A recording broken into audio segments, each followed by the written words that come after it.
Buenas noches, queridos hermanos. Enviamos un cariñoso saludo para cada uno de ustedes, hermanos, y esperamos, juntamente con mi esposa, que este saludo cariñoso pueda llegar a sus hogares, allá donde ustedes están escuchando la palabra de Dios después de haber participado de la adoración que hemos ofrecido al Señor. Un saludo cariñoso a toda la iglesia y a todos aquellos hermanos que en diferentes lugares, por lo que últimamente hemos estado sabiendo, están escuchando estos estudios. Cualquier rato creo que voy a referir a algunos lugares de esos y damos gracias a Dios por ello. Esperamos que lo sigan haciendo y también los mensajes del domingo hemos sabido que se ha estado escuchando. Bueno, ahora no solo la iglesia, sino también a otros hermanos, y quizás si estuvieran aquí, donde estamos nosotros, por estos lugares, formaran parte de la iglesia, o tal vez algún día vaya a suceder. Bien, pues este cariñoso saludo entonces se extiende para todos, donde escuchen la palabra de Dios con un corazón sensible y con una voluntad dispuesta a cumplir y llevar a la práctica la palabra, pues reciban una bendición especial. Bueno, vamos a orar. Padre Celestial, gracias te damos porque nos concedes la oportunidad de exponernos a tu santa palabra. Gracias, Señor, porque además de tu iglesia hay otros tantos más que escuchan. Tu bendición llegue hasta allá juntamente con tu palabra. Y podamos gozarnos, Señor, al conocer cómo eres, lo que tú eres para nosotros, para nuestras situaciones difíciles, para nuestras condiciones de necesidad. Que tu palabra pueda ser accesible a todos nosotros, Señor.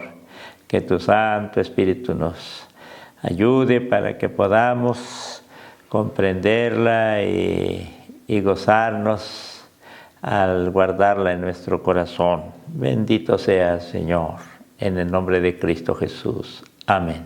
Amén. Bueno, es una continuación, hermanos, quedó pendiente y ustedes se han de acordar. El miércoles pasado decíamos que el orante del Salmo, con estas expresiones que encontramos en estos versículos del capítulo 24 de los Salmos, diciendo en el versículo 16, mírame y ten misericordia de mí, porque estoy solo y afligido. Noten ustedes, para que yo no tenga que recurrir a esto, hermanos, les pido que se acuerden. Estas expresiones que tiene el salmista son súplicas muy intensas por lo que va expresando en cuanto a la realidad de él. Mírame y ten misericordia de mí, porque estoy solo y afligido. Las angustias de mi corazón se han aumentado. Sácame de mis congojas. Mira mi aflicción y mi trabajo y perdona todos mis pecados. Mira mi aflicción y mi trabajo y perdona todos mis pecados. Con estas expresiones el salmista está describiendo la realidad que él vive. Está describiendo su condición y diríamos en pocas palabras su condición de necesitado, de pobre, de miserable. Y el salmista es plenamente consciente de ello, como ustedes y yo lo llegamos a hacer cuando pasamos situaciones difíciles, crisis, ya sean materiales, ya sean espirituales, sociales, familiares. Y nosotros también nos ubicamos en ese ámbito en el que está el salmista. Queridos hermanos, así como el salmista reconoce su verdadera condición, ¿cuántas veces nosotros llegamos a reconocer eso? Y estando así el salmista tiene el atrevimiento, y es bueno decirlo así, hermanos, tiene el atrevimiento de dirigirse a Dios, porque es temeroso estas concepciones de las formas tan... hermanos, atrevidas, las formas tan atrevidas como ahora tienden a enseñarse en algunos grupos para que se dirijan a Dios. Eso no se da en el Antiguo Testamento, eso no se da en el Nuevo Testamento, más aún. No, hermanos, eso ya son cosas que han ido agregando. Delante de Dios, ¿quién podrá levantarse para exigir algo, para decirle a Dios que cumpla? No, hermanos, no está en la Biblia eso, hermanos, no está. Y acuérdense, hermanos, somos cuidadosos y temerosos en eso. Pero lo que sí está, hermanos, lo que sí está es que Dios le ha placido, Él ha querido, Dios, acordarse de los necesitados, extender su mano a los pobres, a tal grado que dictó leyes, como les decía el miércoles pasado. Dios mismo desde el Antiguo Testamento dictó leyes muy específicas para protección, para ayuda de los pobres.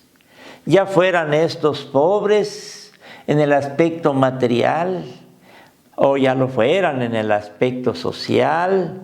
Por eso estas leyes tienen que ver con las viudas, con los huérfanos, con los extranjeros, con los desamparados, con los enfermos, con los que no tenían que comer. Hermanos.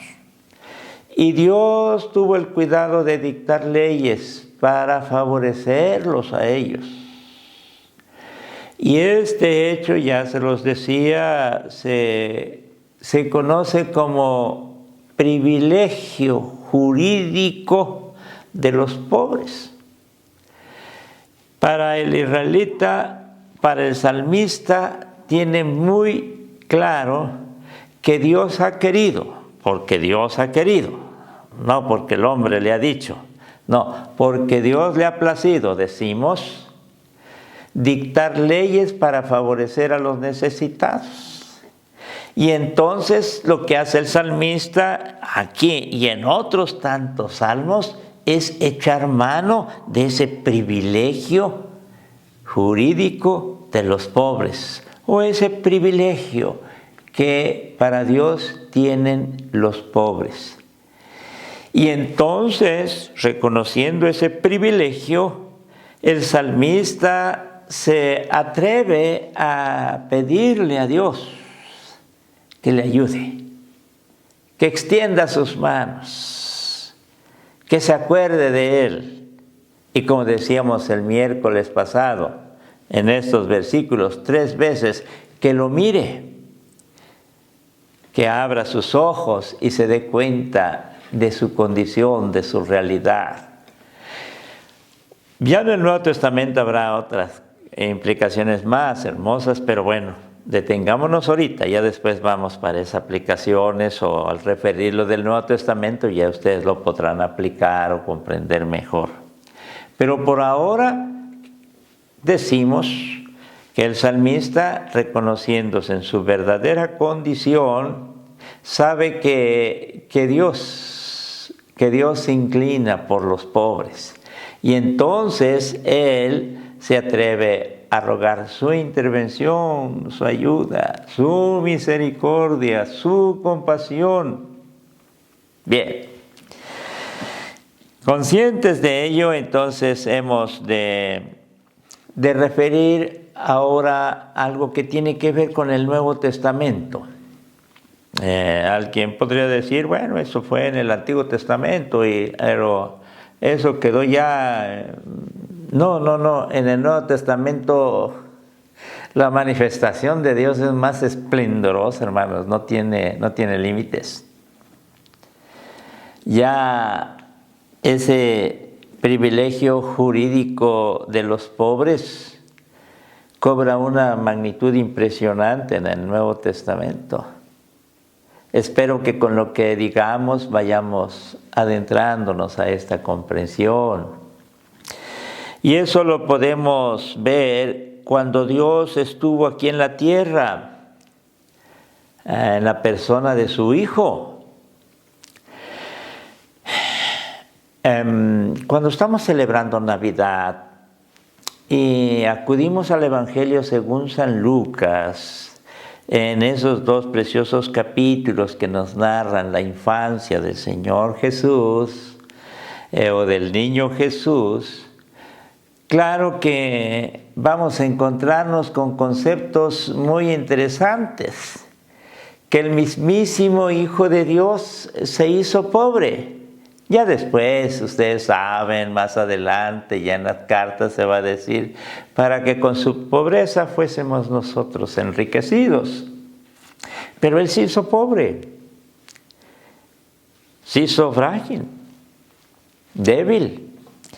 Y el Evangelio según San Lucas ha inspirado a muchos autores para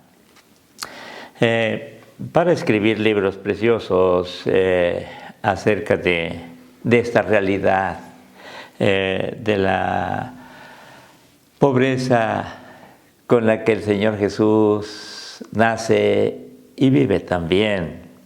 Y estas características que el Evangelio según San Lucas nos pone, ha llevado entonces a que se nos hable de algo que va a permitirnos comprender que Dios no solo ha dictado esas leyes, sino que Dios mismo ha venido así, para entonces alcanzar a los pobres, extender sus manos y ayudarlos.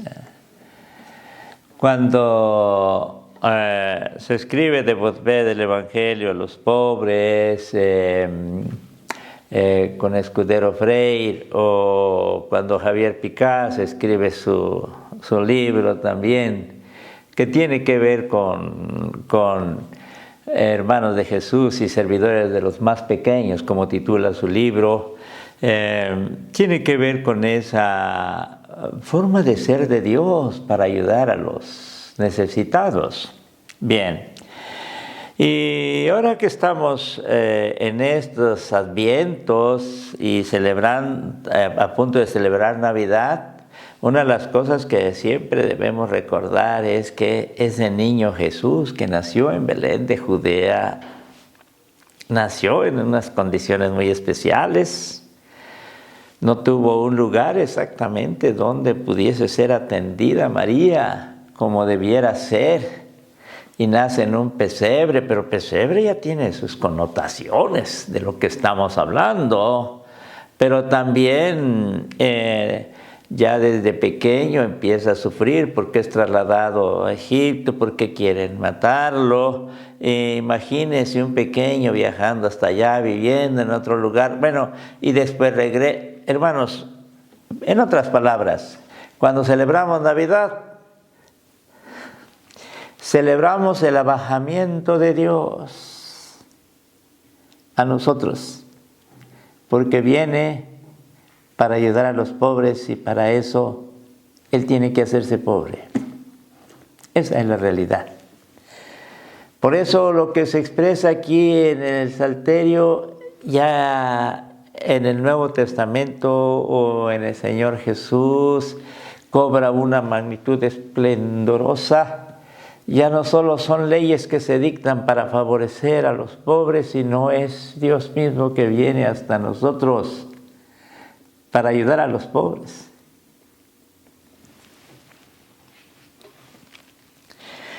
Cuando Dios estuvo aquí en la tierra, convivió principalmente con los pobres.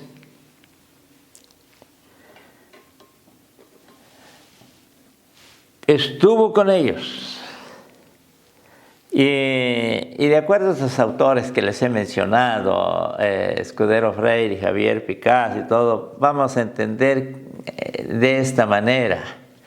Él vino para estar con los pobres y sigue estando con los pobres. Por más que muchos quieran sacarlo de ahí, y si queremos encontrarnos con Él, entonces elijamos ser pobres, como traduce la Nueva Versión Española, la bienaventuranza en San Mateo. Elijamos ser pobres. Bienaventurados vosotros los pobres, van a decirnos los evangelios de San Mateo y San Lucas.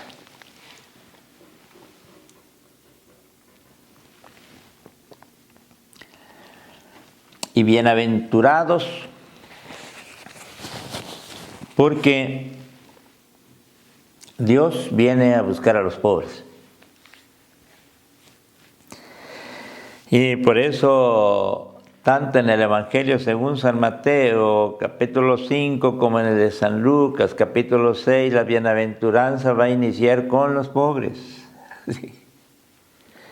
La primera bienaventuranza.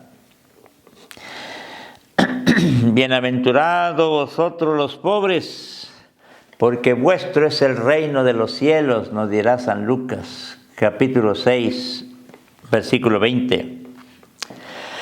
San Lucas se refiere a los que pertenecen a una baja condición socioeconómica. Ellos tienen limitaciones económicas, escasez económica o material, sí, porque San Lucas lo expresa así. Claro que también tenemos que apoyarnos por los estudiosos que nos enseñan también que es cierto que la palabra pobre en el lenguaje semítico, el lenguaje de esas regiones, hermanos, pues también extiende esta expresión pobres, se extiende a otros casos.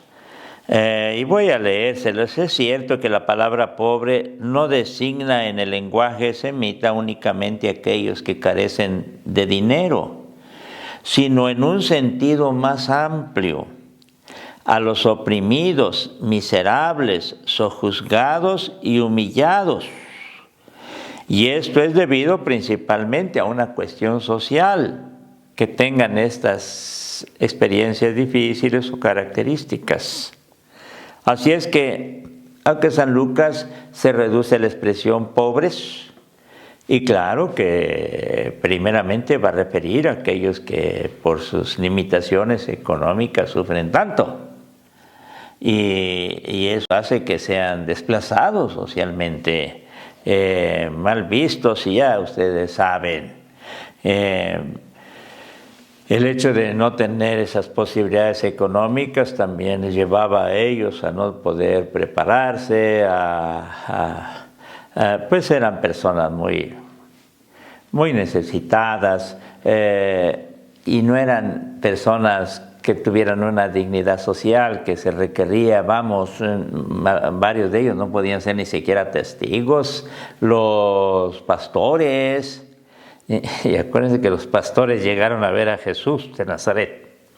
Los pastores, los que tenían enfermedades, los leprosos, los paralíticos, los ciegos, los que no tenían una cultura que se exigía porque eran galileos, porque Galilea era la parte norte de Palestina y pues tenían un bajo nivel cultural y por lo mismo también económico, hermanos. No eran de los preparados de Judea, de Jerusalén. Bien, lo cierto es esto, hermanos, que esta palabra no se circunscribe nada más a los de bajo recurso, aún en el Evangelio según San Lucas, estoy aclarando. Y el artículo está escrito, ustedes lo pueden revisar con más detenimiento.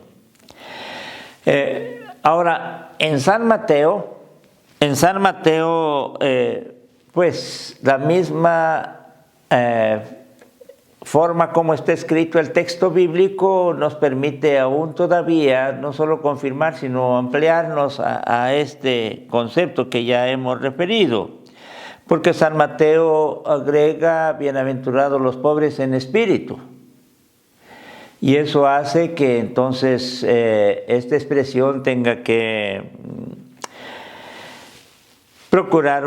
se tenga que procurar una comprensión que nos exige el Evangelio según San Mateo. En cambio, San Mateo agrega el calificativo en espíritu, bienaventurados los pobres en espíritu, porque de ellos es el reino de Dios.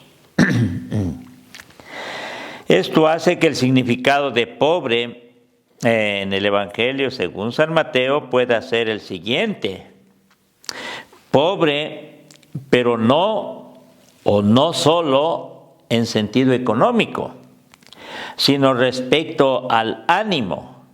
Y no quiere decir que no lo sea en el sentido económico también, hermanos, pero incluye a aquellos que están desanimados o desamparados. Y así la pobreza social que refiere San Lucas, ya habíamos referido esto, pasa a segundo plano y la miseria psíquica pasa a ocupar el primer plano en el Evangelio según San Mateo. La Iglesia antigua adoptó esta interpretación, la pobreza espiritual como humildad. Y cuando está hablando ahí de pobres en espíritu, entonces está hablando de los humildes, bienaventurados, sí, ellos, aunque después va a referirse en las bienaventuranzas conceptos que tienen relación a esto. O también como una actitud interna ante la riqueza, es decir, pobres aquellos que no ponen la esperanza en la riqueza, aunque tengan riqueza. Pobres aquellos que no ponen la esperanza en la riqueza, aunque tengan esas posibilidades económicas, pero no dependen de ellas. Su esperanza, su confianza no está puesta en eso, sino en Dios. Considerando ambos textos, el de San Lucas y de San Mateo, diremos que lo cierto es que la salvación que Jesús ofrece a los pobres, ya he referido el nacimiento del Señor Jesús y Dios ahora a través no de esas leyes dictadas en el Antiguo Testamento, sino de su propio Hijo, viene para favorecer a los pobres. Considerando ambos textos, diremos que lo cierto es que la salvación que Jesús ofrece a los pobres se da en esa realidad. ¿Cuál? La dedicación que Él manifiesta a los desclasados en su convivencia con ellos y en la alegría experimentada por el goce del amor de Dios. Cuando el Señor Jesús, se dice, cuando el Señor Jesús comía con esa gente pobre,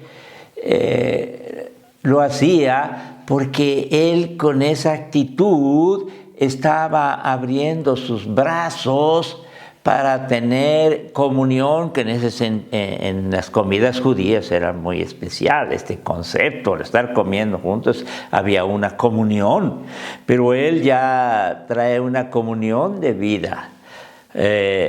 Él gusta estar con ellos. No vamos a encontrar a Jesús de Nazaret entre los poderosos, los sacerdotes, la clase sacerdotal, los escribas, los fariseos, los poderosos, los ancianos. No. Esta es una de las cosas que siempre debiéramos reflexionar, hermanos, porque esto va a fundamentar nuestro atrevimiento para dirigirnos a Dios. Jesús de Nazaret vino y estuvo entre los pobres. Y si en ese entonces hubiéramos vivido nosotros, hubiéramos tenido que correr allá donde estaban los pobres, porque ahí lo podíamos encontrar, no donde estaban los poderosos. Por eso él, en su caminar, cuando veía a algún necesitado, entonces de su interior brotaba, de sus entrañas, es ese sentir para extender sus manos y sanarlo.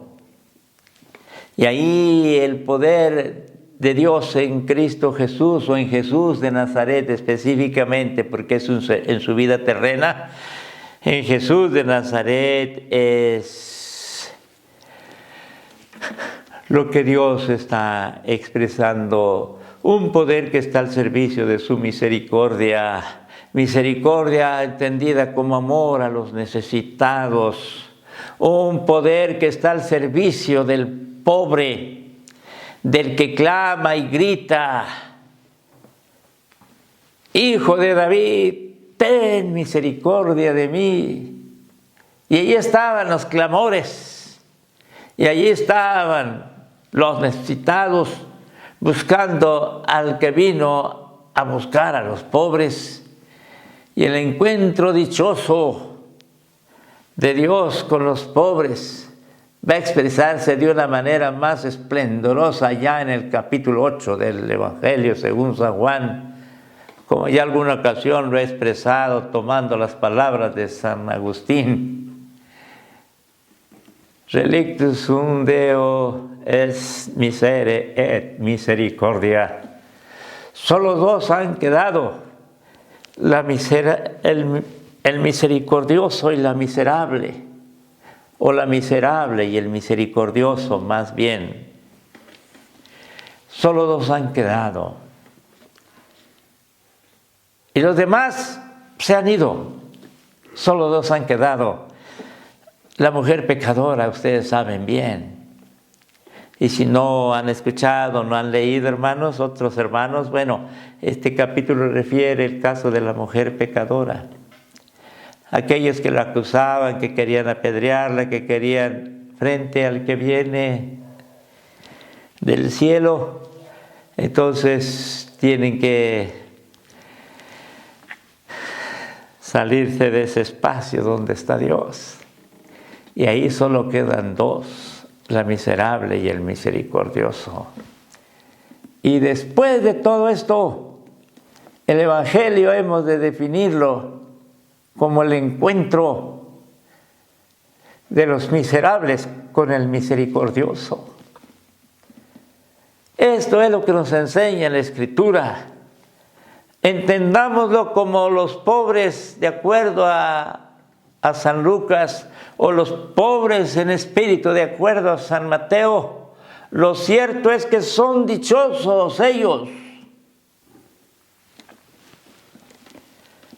porque estando en esa condición, el misericordioso desciende para extender sus manos y ayudarles. Partiendo de ahí, hermanos, tenemos el atrevimiento de acercarnos a Dios para decir: ayúdame, soy un necesitado. Por esta o esta razón, las que sea, soy un pobre, porque paso esta situación, y esta. Hermanos, ya en el Nuevo Testamento, aquello que tenía que ver con los pobres, como un privilegio, se convierte en evangelio.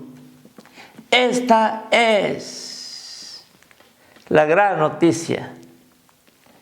Esta es la buena nueva de salvación, que Dios ha venido a buscar a los pobres, a salvar a los pobres. Y aquellos que se reconocen así y claman y buscan al Dios del cielo, entonces La salvación es para ellos, la salvación es para nosotros.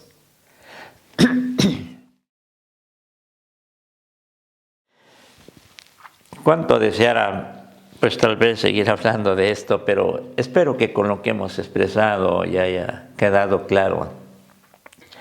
Y al regresar al salmista, vean, al regresar al salmista, ya tendremos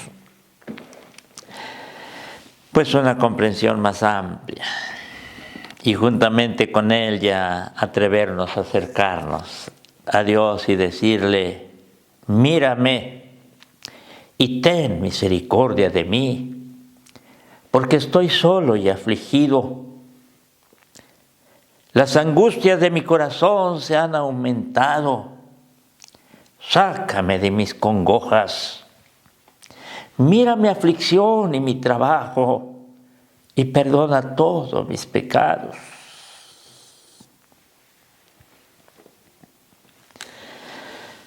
Queridos hermanos,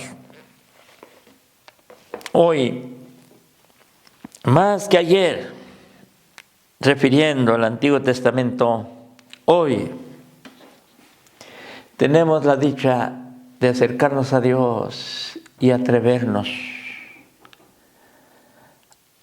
a rogar a Dios su intervención, su ayuda, como pobres, como necesitados. El atrevernos para orar así, porque la misma palabra nos permite el fundamento suficiente para ese atrevimiento y clamar al Dios del cielo, creyendo con todo nuestro corazón que Dios no es indiferente a la necesidad humana, antes al contrario, su misericordia sigue estando entre nosotros, porque como ya se expresaba en el Antiguo Testamento, porque tu misericordia es para siempre. Y mientras estemos en esta tierra, el misericordioso se seguirá encontrando con los miserables. Padre, gracias te damos, porque es tu palabra la que nos permite ser atrevidos para decirte, Señor, que nos ayudes a ser confiados, saber que tú eres el Dios misericordioso. Bendito seas, porque eso nos abre las puertas del cielo. Ciertamente, hemos tenido ya ese encuentro contigo. Hemos arreglado cuentas y queremos procurar cada vez estar en una hermosa relación contigo. Y entonces tener la dicha de acercarnos a ti y favorecidos con tu Santo Espíritu, el orar a ti para que estas oraciones lleguen a tu Hijo Jesucristo y entonces, intercediendo por nosotros, nuestras plegarias estén en el trono de la gracia divina, en tu trono, Señor. Y desde allá, tú harás lo mejor para nosotros, los necesitados. Bendito seas, porque viniste a nosotros. Ese abajamiento tuyo en la segunda persona, en nuestro Señor Jesucristo, en tu Hijo amado, nos permite la dicha de tener acceso a ti. Y en el nombre de Él te rogamos que te acuerdes de nosotros. Amén.